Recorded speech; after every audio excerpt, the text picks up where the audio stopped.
Božur je višegodišnja cvjetnica koja će raznolikošću cvjetova uljepšati svačije dvorište.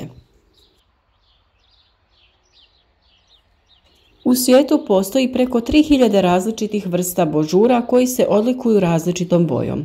Mogu biti jednobojni ili u kombinaciji boja. Razlikuju se i po veličini cvjetova, jednostrukim i punim nizom cvjetnih latica. Stalno se pojavljuju nove sorte božura koje plijene svojom ljepotom. Cvjetovi rastu na dugačkim zelenim stabljikama. Veliki su, pa u promjeru mogu doseći između 12 i 17 cm i imati jedan red latica ili biti puni i podsjećati na ružu. Cvatu u razdoblju od aprila do maja i mogu biti od bijele i svjetlo ružičaste do purpurne boje. Nakon što cvijet odsvate, na tom se mjestu pojavljuju duguljaste i tanke sjemenke. Božur inače u prirodi raste na području Azije, oko Kine, na dijelovima Južne Europe i sjevernoameričkom području. Raste čak do 1500 metara nadmorske visine, ovisno o vrsti i uslovima. Ipak zbog svoje ljepote rasprostranjen je diljem svijeta i uzgaja se kao ukrasna biljka u vrtovima i perivojima. Kod uzgoja božura dobro je znati o kojoj se vrsti radi. On ima tendenciju širenja i na jednom mjestu živi kao višegodišnja biljka, pa je prije sadnje potrebno ostaviti dovoljno prostora za njegov rast. Božur se može saditi nakon bilo koje cvjetnice sličnih potreba. Važno je prilikom sadnje ostaviti mu barem 1 metar kvadratnih razmaka u krugu oko biljke kako bi se ispravno mogao razvijati. Dobro raste uz divlji luk, iris i ruže. A kada se radi o razmnožavanju i sadnji božura, najbolje je božur razmnožiti dijeljenjem korijena. To se radi tokom jeseni. Korijen se izvadi iz tla, opere i pažljivo nožem razdijeli. Pri tom procesu treba obratiti pažnju da svaki dio ima 3 vegetacijska vrha. Samo ćemo tako osigurati da božur lijepo cvjeta. Ukoliko razdijeljeni dio ima samo jedan vegetacijski vrh, cvijet će tek nakon nekoliko godina pustiti svoje cvjetove. Božur se može posaditi i tokom proljeća, ali tada se sade božuri iz vazni ili posuda koje smo tokom jeseni razdijelili. Nakon što je biljka završila sa cvjetanjem, mogu se uzeti reznice iz kojih ćemo dobiti nove biljke. Kod drvenastih sorti kalemljenje se obavlja tokom augusta. Ovakvi načini razmnožavanja osiguravaju daljnje uzgajanje identičnog kultivara, to jest identične sorte. Božur se također može razmnožiti iz sjemena, ali tada dobivamo novu sortu koja će cvjetati nakon 5 godina od sjetve. Sjetva se obavlja također tokom augusta, a niču nove biljke tokom proljeća. Dimenzija sadne rupe treba biti 60 x 60 x 60 cm. Na dno rupe stavite sloj šljunka, pijeska ili polomljene cigle kao drenažni sloj. A razmak sadnje između biljaka je od 70 do 90 cm, ovisno o sorti. Božuri vole sunce i traže najmanje 5 sati osunčanosti kako bi cvjetali. Božuri također vole tlo neutralne reakcije sa pH između 6 i 6,6. Imajte na umu da božur ne voli preduboku sadnju. Vegetacijski vrh korijena treba biti 3 do 4 cm ispod površine tla. Kada se radi o proljetnoj sadnji, potrebno je priviknuti biljku na vanjske uslove. Tako je potrebno posudu sa božurom držati kraće vrijeme u nekom hladnijem prostoru sa slabijim osvjetljenjem. Krajem aprila ili početkom maja, ovisno naravno o vremenskim prilikama, božur možete presaditi na stalno mjesto na otvorenom. U svakom slučaju, čak i kad se sadnja dobro obavi, treba proći 2 do 3 godine da se božur dobro ukorijeni kako bi cvjetao.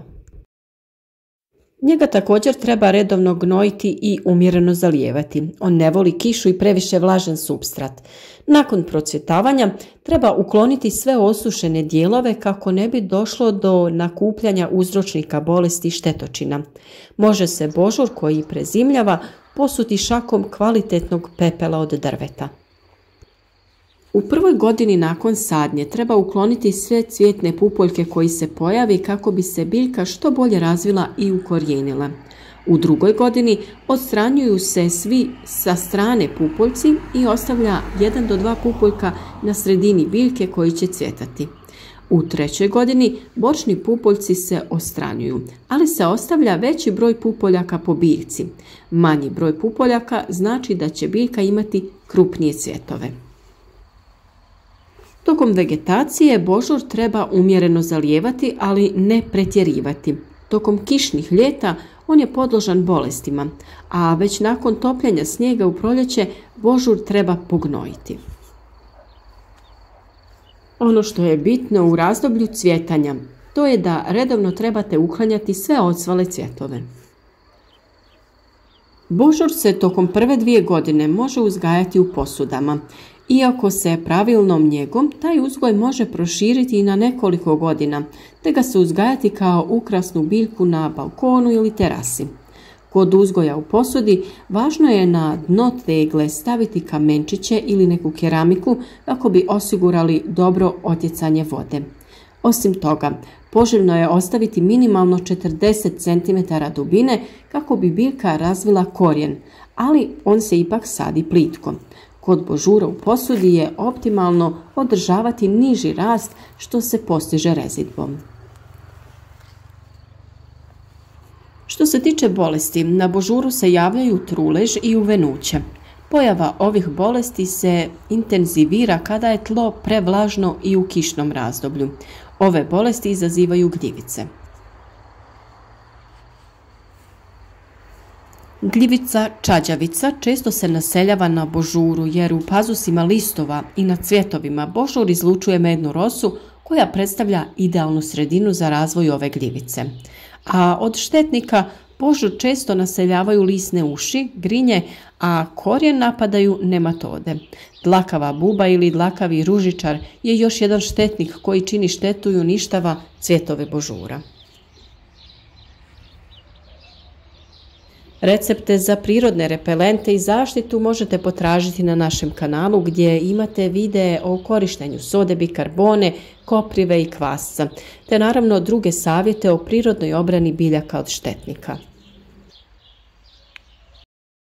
Što se tiče orezivanja, božur se orezuje u nekoliko etapa. U proljeće, kada pusti pupove, potrebno je pinciranjem ukloniti sve sporedne i male pupove kako bi se glavni razvili veliki i bogati. Pinciranjem se uklanjaju mali pupovi koji rastu bočno na glavnoj stabljici, te se time dobiva manje, ali veće cvijeće.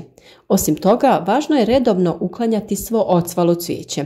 Nakon što cijeli cvijet ocvate, potrebno je ukloniti stabljike na kojima su bili cvjetovi. U jesen se grm može oblikovati orezivanjem glavnih grana. Kako bi se božur pripremio za sljedeću sezonu, nakon prvog jesenjeg mraza koji će spaliti lišće, potrebno je orezati stabljike do zemlje, te ostaviti izdamke iz kojih će sljedeće godine rasti novi pupovi. Božur dobro podnosi niske temperature i može prezimiti duže zime. Ipak, tokom faze mirovanja je dobro zaštititi korijen tako da se ogrne slamom ili nekim malčem kako bi zadržavao vlagu. Osim toga, duže hladnije razdoblje će smrznuti gomolj u zemlji te ga ponovno otopiti u proljeće i tako pomoći da se aktivira. Ako se božur uzgaja kao samostalan grm, tada ga se može prekriti agrotekstilom kako nanosi snijega ne bi oštetili grane. Ono što je zanimljivo je kako se značaj božura kao ukrasne biljke, bilo u formi živućeg grma ili rezanog cvijeta, toliko proširila da se u današnje vrijeme govori o natjecanju u dobivanju najbolje sorte. Nekoliko društava diljem svijeta dijele nagrade za najbolje nove sorte na temelju ljepote cvijeta i samog grma, te čvrstoće stabljike i otpornosti na razne vremenske uslove. Također vrlo je zanimljiva i njegova uloga u kulturi, pa je tako on važan motiv u japanskim tetovažama, ali i nacionalni cvijet nekih zemalja kao što su Kina i Srbija. Božur je simbol časti i bogatstva i oduvijek je bio sinonim za luksuz, pa je bio veoma popularan u Europi na dvorovima i među plemstvom. A sada kada znate kako ga uzgajati, ukrasite i vi vaš vrt sa ovom elegantnom i prelijepom biljkom.